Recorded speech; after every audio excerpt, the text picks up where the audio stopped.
Over 15 years after the first muscle car era had subsided in the United States, horsepower was beginning to climb once again. By 1987, the Corvette's 350 cubic inch V8 had increased in peak horsepower from 200 horsepower in 1982 to 245 just a few years later, and the Ferrari Testarossa was knocking on the door of 390 horsepower with its flat 12 as well. Performance was on an upswing. However, muscle cars were still many years away from matching the power output of their late great 1960s ancestors, all except for one car. See, while GM was struggling to squeeze more than 250 horsepower out of their 5.7-liter V8s, another manufacturer would be building the most unlikely luxury muscle car of them all.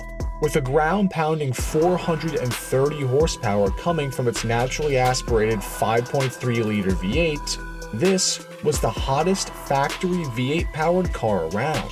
And it wasn't even coming from the Big Three or the United States at all. 3,000 miles across the Atlantic Ocean, Aston Martin was cooking up a masterpiece in old-school speed, and it would be referred to simply as the V8 Vantage X-Pack, whose origins could be traced all the way back to 1967.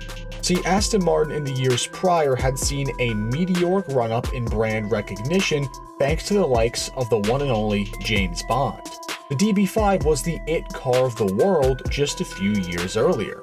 But with the DB5 and DB6 cars being just a further update of the aging DB4 platform, it was evident that this design was becoming a bit antiquated and too small for the demand of the ever-changing grand touring market. And as such, the choice was made to fully redesign Aston Martin's flagship car from the ground up. And by 1967, the Aston Martin DBS arrived, offering more speed, more comfort, and more space than its predecessor. The DBS was an elegant gentleman's car like any self-respecting Aston should be. But there was something a bit more sinister about this body style. It was wider, more muscular, and it carried itself differently on the road.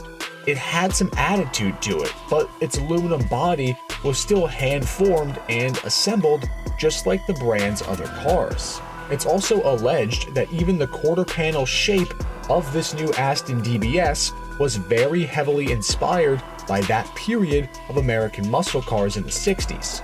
And its new boxy front end with that wide front grille screamed muscle more than it did opulence. And that's because initially this new DBS was designed to fit Aston Martin's all-new 5.3-liter aluminum dual overhead cam V8. Designed by Tadek Marek, who was Aston Martin's Polish engine wizard, this new engine would be Aston's first ever V8. And as such, they wanted to get it right, which also meant taking their time, so a production-ready version of this engine took longer than expected. As a result, the DBS was sold with the old DB6 inline 6-cylinder engine at first, and it didn't get this brand new V8 that was made for it until 1969. Now, the inline 6 was still a strong performer, making around 280 horsepower, and it was silky smooth, but it lacked the grunt that this body style really needed. When the new Aston Martin V8 finally made its way into the production DBS cars, it made a respectable 360 horsepower with its Bosch fuel injection system. Now, V8 power output-wise, this was right on par with the highest performance American V8s of the same time with similar displacements. Not bad for Aston Martin's first V8 go-around. 360 foot-pounds of torque were also on tap with this motor at 4,500 RPM, which gave the Aston a fantastic amount of mid-range shove. With the DBS's new chassis design that featured a DD-on rear axle, vented disc brakes, and an optional 5-speed manual transmission, this car catapulted Aston Martin into the next decade. 0 to 60 happened in 6 seconds, and the top speed stood at a lofty 160 miles per hour, thanks to the 5 forward gears and the 354-to-1 rear gear ratio.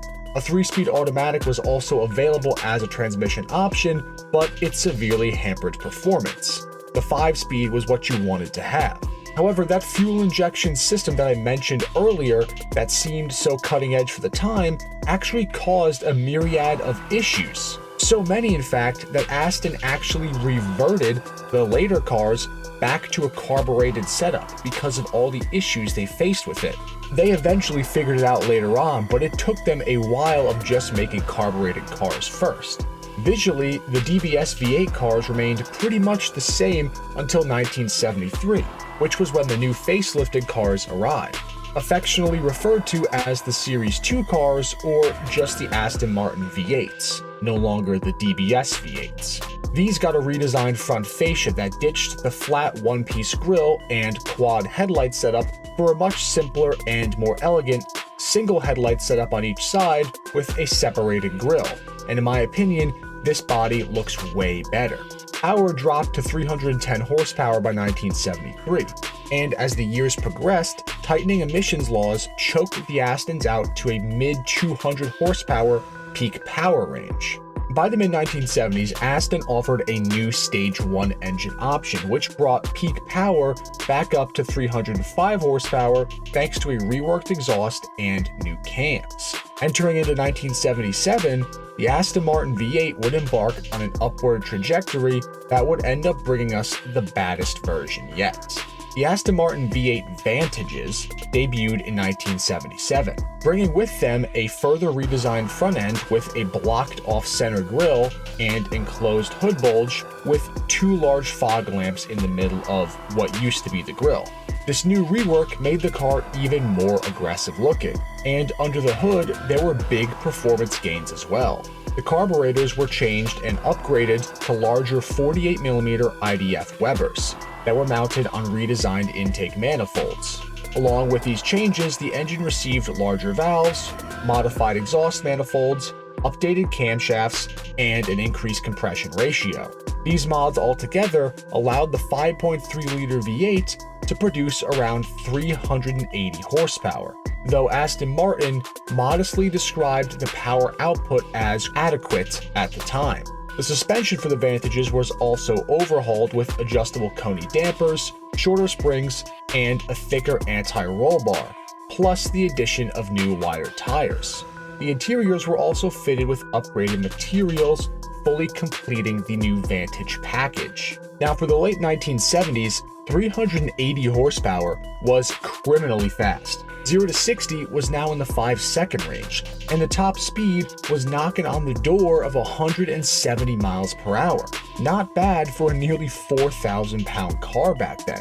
It was miles faster than any American V8 at the time, and in fact, it was miles faster than everything, because in 1977, the V8 Vantage was the fastest production car in the world.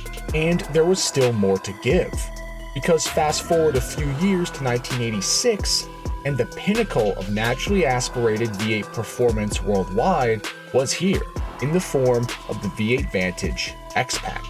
Named for its 580X engine designation, this new motor would be the best yet, thanks to further improvements made by Aston like new Cosworth pistons, larger carburetors, larger intake ports, a revised intake manifold, and further upgraded cams. Peak power was now bumped to a whopping 432 horsepower. 0 to 60 was now in the low 5s, and the top speed was over 170. From the already crazy Vantage to the now even more insane V8 Vantage X-Pack, it was clear that Aston Martin had built Britain's first true supercar. Power-wise, the Aston outclassed the Countach and the Ferrari Testarossa, and offered similar performance figures, albeit offering way more practicality, 2 extra seats, and a much more luxurious interior. This car was really the jack of all trades, and it truly might have been the only time in history that, on the basis of pure performance, Aston Martin outclassed all of its other rivals. And to be honest, for $120,000 US in 1987 money, this car better have.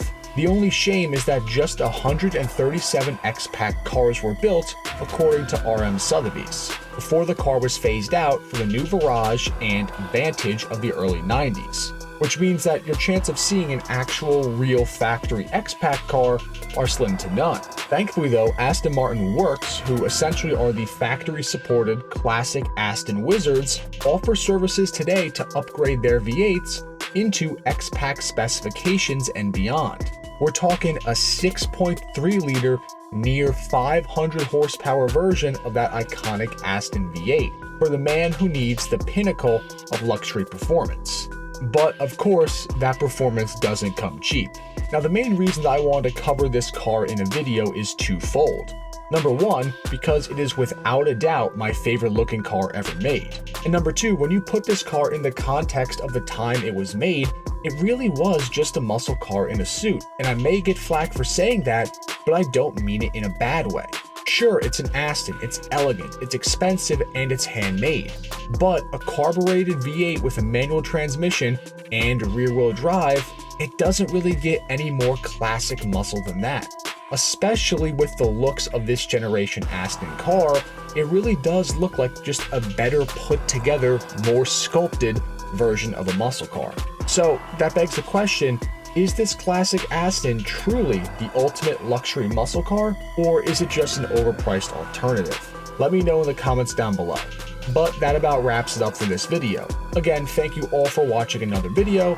Please make sure to like, share, and subscribe. It really helps me out. Until next time, enthusiasts.